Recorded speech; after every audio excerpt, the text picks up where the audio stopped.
नमस्कार दोस्तों, आप सभी का स्वागत है मेरे इस YouTube चैनल पे। आज हम बात करेंगे पोस्चर की।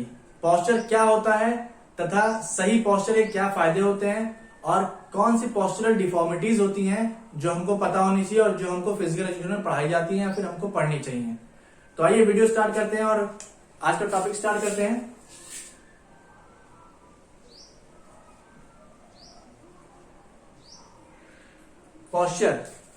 पोस्चर शरीर की वह स्थिति होती है जब आदमी पूर्ण रूप से बैलेंस होता है तथा वो ग्रेविटी के खिलाफ अपने आप को अपलिफ्ट करके खड़ा रहता है। उसको एक पोस्चर कहते हैं। गुड पोस्चर जो है उसमें होता है कि आपकी बॉडी वेल बैलेंस्ड हो तथा फटीग कम प्रोड्यूस करे। उसको एक वेल पोस्चर या फिर गुड पोस्चर कहते हैं। इसमें हम बहुत सारी डिफॉर्मिटीज को पढ़ते हैं, तो आइए डिफॉर्मिटीज को देखते हैं। तो ये जो पोस्चरल डिफॉर्मिटीज हैं,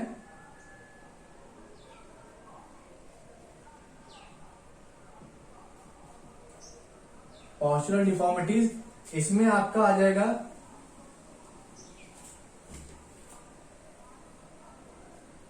सबसे पहला आता है स्पाइनल कर्वेचर।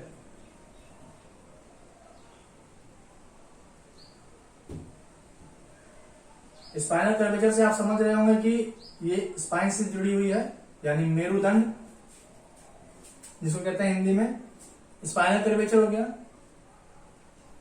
फिर यहां पे होता है नॉक नीज। फिर यहां पे होता है बोलेक्स। फिर लास्ट आता है आपका फ्लैट फुट।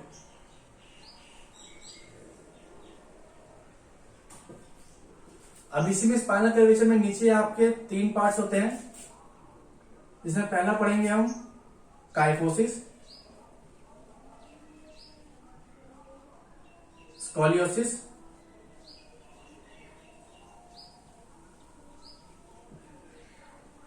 और तीसरा है लॉर्डोसिस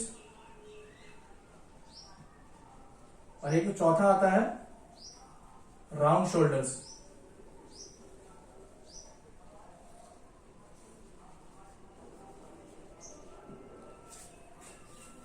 तो इतने सारे हमको पोस्चरल डिफॉर्मिटीज में आते हैं। तो आइए शुरू करते हैं सबसे पहले काइफोसिस से। तो ये जो काइफोसिस है इसका अर्थ होता है ये सारी जो जितनी भी चीजें हैं ये आपके बैक से जुड़ी हुई हैं, आपके यहां से लेके जितने भी स्पाइनल कॉर्ड जाता है वहां तक का। तो ये जो काइफोसिस है इसके अंतर्गत आपका जो ये सर्वाइकल एरिया है, सर्वाइकल रीजन में आपका एक उभार आ जाता है। मतलब इसे आपने देखा होगा, बहुत लोगों के कुबड़ निकल जाता है। तो वो जो ये ऐसे जो होता है कुबड़ जो निकला होता है उसी को आप काइफोसिस कहते हैं। ठीक है, ये जनरली सर्वाइकल में होता है, या फिर आप आएंगे तो थोड़ा सा ये टी रीजन पकड़ता है। टी मतलब थोरेसिस रीजन। ठीक है, उसके बाद ये आता है, इसको आप देख सकते हैं जैसे कि मान लीजिए ये खोपड़ी है, तो ये ऐसे आपकी स्पाइन को बनाता है। ये आपकी स्पाइन ऐसे बनती है।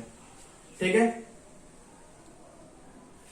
ये आपका काइफोसिस का डायग्राम है। ये साइडवर्ड खड़ा है आदमी, तो ये आपका जो है आपकी पीछे से कुबड़ निकली हुई है, इसी को काइफोसिस कहते हैं।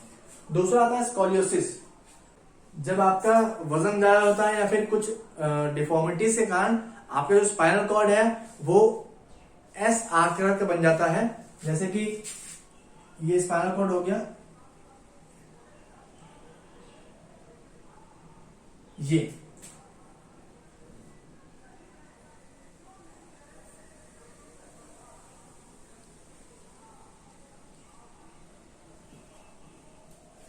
ये आदमी है, मान लीजिए आदमी है।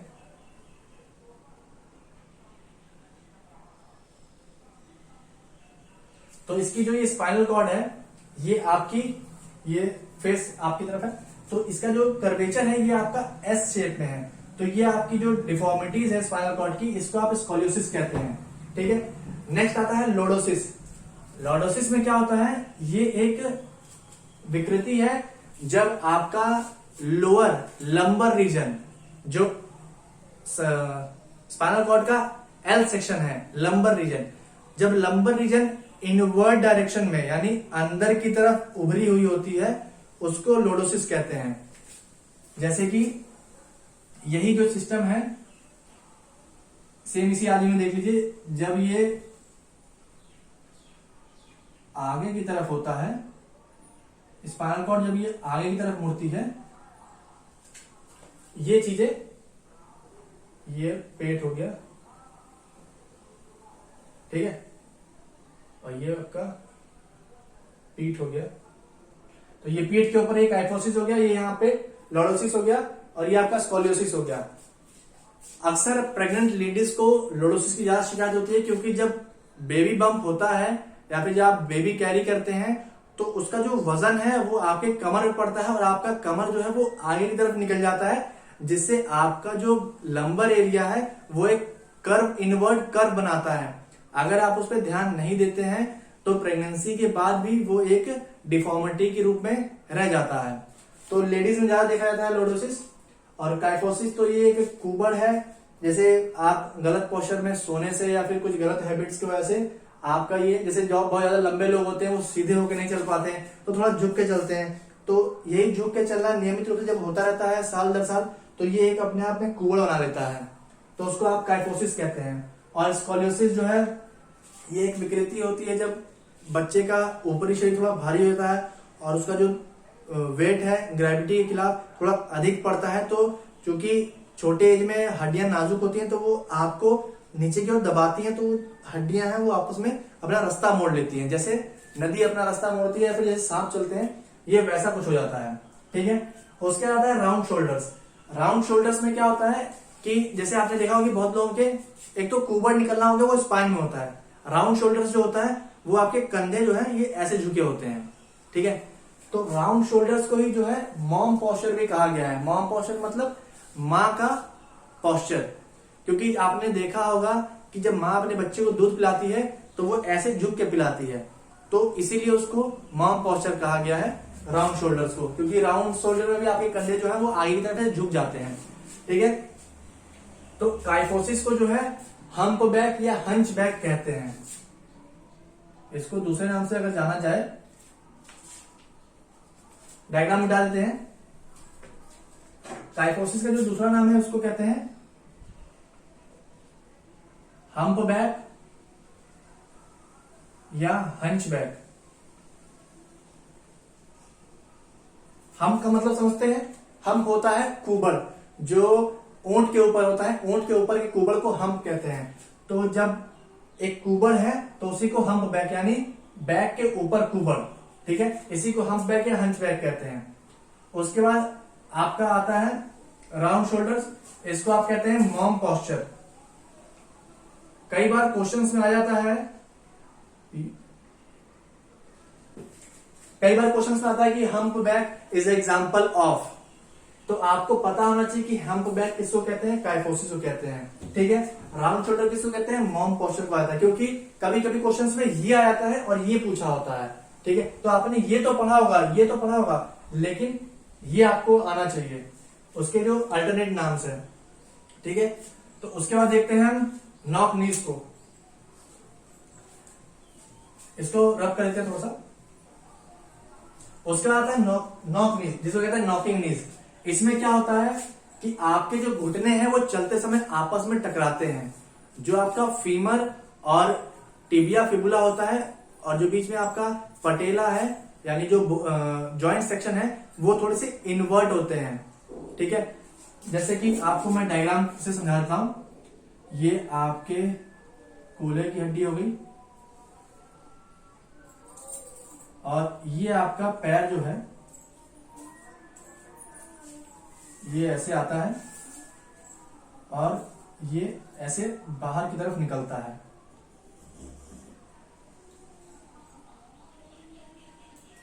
और यहां पे जैसा कि आप देख रहे हैं कि यहां पे जो है घुटने जो है वो आपस में, इन थाइस के बीच में बिल्कुल गैप नहीं है और ये घुटने आपस में टकरा रहे हैं, तो इसको हम नॉकिंग नीज कहते हैं, ठीक है।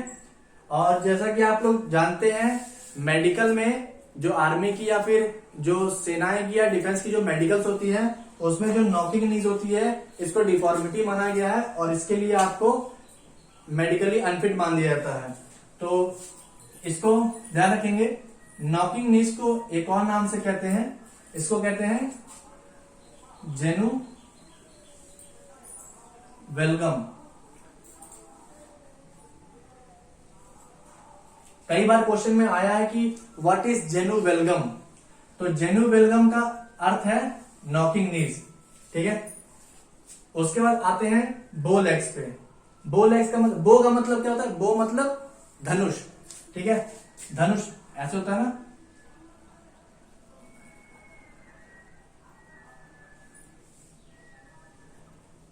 ये हो गया धनुष। तो बो का मतलब है ये जो कर्वेचर बनता है, इसको बो कहते हैं। तो बो लेग्स का अर्थ होता है, जैसे ये फिर से एक डायग्राम देखेंगे आप, ये आपकी कूल्हे की हड्डी हो गई, ये आपका पैर हो गया,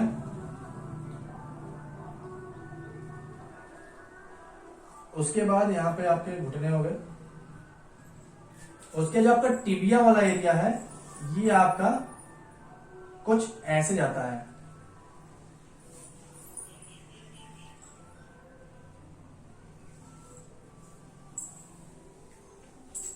ये आपका जो है, ये आपका जो नीचे का लोअर सेक्शन है, जिसको टीबिया, जहां पे टीबिया और फिबुला होता है, वहां पे ये कर्वेचर होता है। ये एक बो लाइक स्ट्रक्चर होता है। फिर वही बात आती है कि जैसे आप फुटबॉलर्स को देखते हैं, तो फुटबॉलर्स में बहुत ज्यादा शिकायत होती है बो लेग्स की, ठीक है।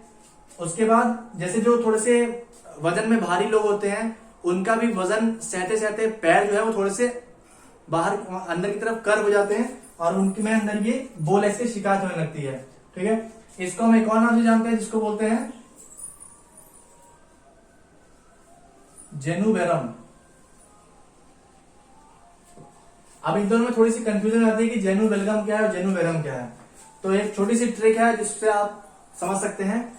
जेनु वेलगम, लास्ट में आपके गम है, तो गम से होता है चिपकना। आपके ये चिपक रहे हैं घुटने, तो यहां पे आपका गम आ गया। यहां पे जहां भी गम आएगा, इसका मतलब आपके चिपकना यानी नॉकिंग नीज हो जाएंगे। और रम जो होती है वो अल्कोहल होती है, दारू होती है। तो रम पीने के बाद आपके पैर लड़खड़ाने लगते हैं, तो लड़खड़ाएंगे तो आपके पैर बाहर की ओर भागेंगे। तो इसको याद रखने का यही तरीका है। रम का मतलब है बो लेग्स और गम का मतलब है नॉकिंग नीज, ठीक है। इतना समझ आ गया। इसी को एक और नाम से भी जानते हैं, इसका एक और नाम है टिबिया वेरम। ये बहुत लोग आज नई बार सुन रहे होंगे, टिबिया वेरम। ये जो टिबिया बोन है उसी के नाम पे रखा गया है टिबिया वेरम, ठीक है। जैसे ये जेनु वेरम था, वैसे ये टिबिया वेरम है। ये दोनों बो लेग्स के नाम है, ठीक है। उसके लास्ट आते हैं फ्लैट फुट। फ्लैट फुट जो है, उसमें आप देखते हैं कि जो आपका सोल है, यानी जो तलवा होता है पैर का, वो आपका जमीन पे एकदम सपाट पड़ता है। और जैसे कि ये आपका एक डायग्राम समझते हैं, ये आपका पैर हो गया,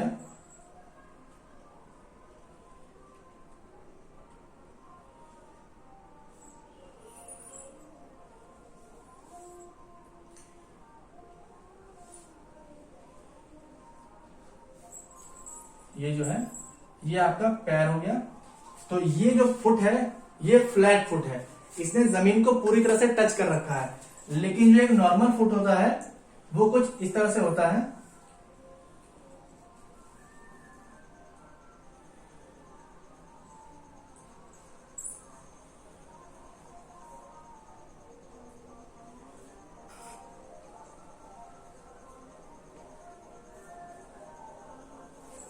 ये जो एक आर्क बनता है, ये आर्क जो है ये एक नॉर्मल फुट में होता है, और फ्लैट फुट में जो वो सीधा पड़ता है। तो जब आप आर्मी में जाएंगे या फिर आप किसी डिफेंस के मेडिकल में जाते हैं, तो वो आपको पानी में पैर रख के एक जमीन पे, सूखे जमीन पे आपको फ्लैट फुट रखने की सलाह कहते हैं कि आप फ्लैट फुट रख के दिखाइए। तो जब उसका इंप्रेशन पड़ता है, तो अगर पानी का इंप्रेशन पूरा पड़ जाता है जमीन पे, दैट मीन्स कि आपके पास फ्लैट फुट है। अदरवाइज जो आपका आर्क बनता है पैर का, वहां पे आपका पानी जमीन को टच नहीं करेगा, तो वहां से आपके जो आपके उसमें आपके पैर की जो इमेज होती है वो कुछ ऐसे बनती है।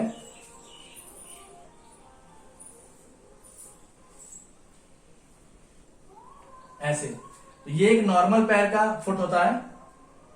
ये शायद नीचे दिख नहीं रहा है। एक नॉर्मल फुट जो होता है वो कुछ इस तरह से दिखता है।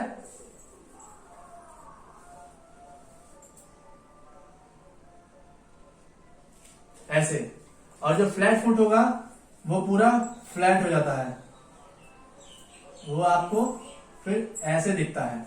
तो ये जो है ये इसको फ्लैट फुट कहते हैं, ये अनफिट होता है। और ये जो है ये मेडिकली फिट है और इसको नॉर्मल फुट कहते हैं। फ्लैट फुट को ही फॉलन आर्चेस कहते हैं। इसको फॉलन आर्चेस कहते हैं। एक और नाम से जाना जाता है, ये भी कुछ नया नाम है, पेस प्लेन्स। ठीक है, इन दो नामों से इसको जाना जाता है। तो आपको नाम याद होने चाहिए ताकि कभी भी आपके क्वेश्चंस में आता है फॉलन आर्चेस क्या है, या फिर पेस प्लेन्स क्या है, या फिर जेनुवेरम क्या है, जेनुवेल्गम क्या है, तो आपके माइंड में होना चाहिए कि हाँ ये किस चीज से रिलेटेड है, तो आपको ये चीजें समझने में आसानी होगी। तो जहां तक हो सकता था वहां तक हमने आपको समझा दिया है। तो उम्मीद करते हैं कि आपको सबको समझ में आ गया होगा। और वीडियो अच्छी लगी हो तो प्लीज इसको लाइक शेयर और सब्सक्राइब जरूर करें। और आज के लिए इतना ही, फिर नेक्स्ट वीडियो में नए टॉपिक के साथ मिलते हैं। धन्यवाद।